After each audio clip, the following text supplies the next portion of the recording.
Immerman stole my briefcase, but the person who saved me disappeared the next day. I was standing outside the bank, drowning in another exhausting workday, when a man snatched my briefcase and shoved me so hard I cracked against the wall. Everything I'd built, my documents, my company's entire spine, gone in one push. People stared. Phones out. Nobody moved. You know how people are. Everyone wants to record history. Nobody wants to enter it. Except one man, a security guard, old uniform, limp in his left leg. But when he saw what happened, he launched himself like he was built for war.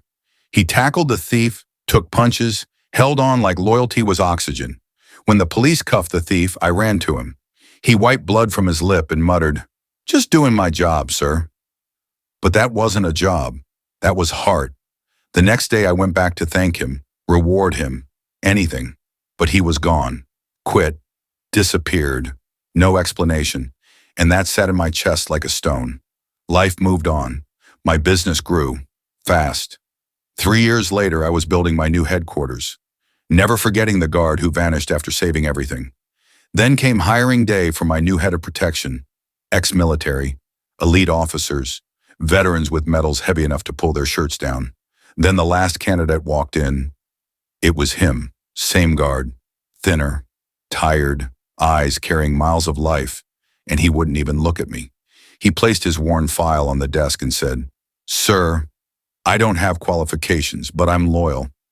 I don't look away when someone needs help." When I asked why he quit the bank, he hesitated. "My sister got sick," he whispered. "I had to take care of her, and I didn't want you to think I helped you for a reward." And right there, everything about this story changed. 3 years later, that same guard walked into my office for an interview, and what he told me broke me. That line shattered something inside me, not from pain but from respect.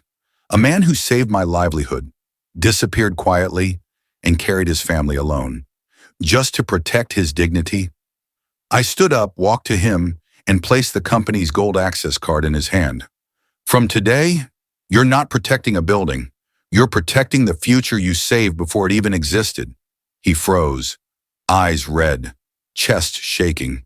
He nodded like a man holding back years of exhaustion. A week later, he came to my office again, but this time, he wasn't alone.